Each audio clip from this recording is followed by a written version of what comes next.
Good evening and welcome to 365 Days of Amazing Stories with Theo Mera. Here we are on day 150 of 2025, and I am continuing the story of the King of the Wind. I must tell you that I really don't want this story to end, and we are approaching the end. Not today, but in some days to come it will end. It's such a great story. And a true story, mostly. So you might remember where we were in the story. The Earl had come and spoken to Ogba, talked to him about this great honor that Ogba was about to be a part of, or that Sham would be honored and Ogba would be a part of that honoring. For the King and the Queen of England were going to be at those final races. King George II with his wife Caroline and their 4 daughters.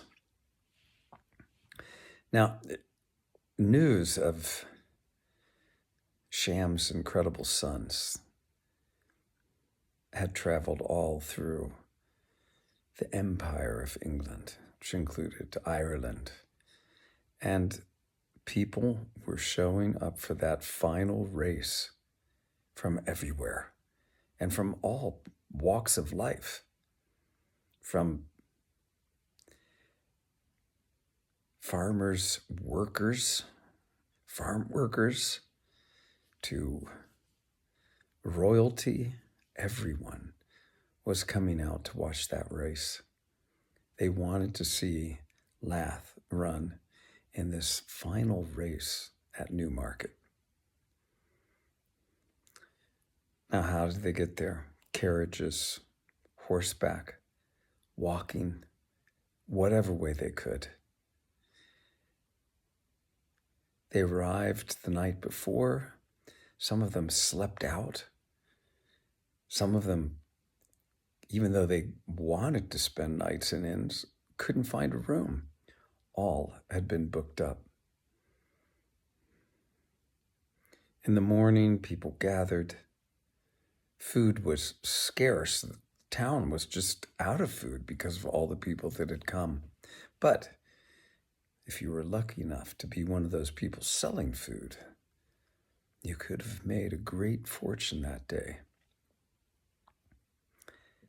People were willing to pay twice what they normally would have for anything. News had traveled as well that the King and the Queen were going to be there. And this was an unusual event as well.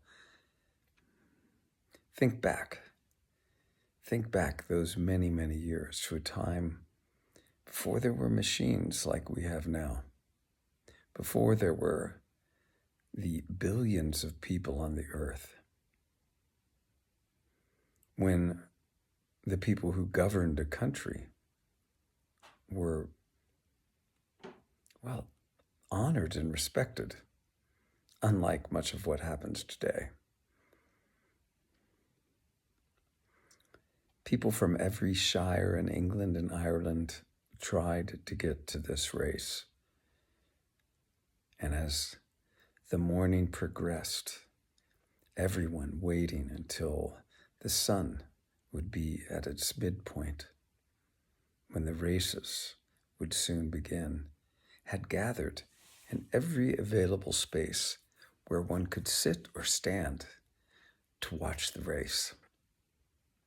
And we'll stop the story there.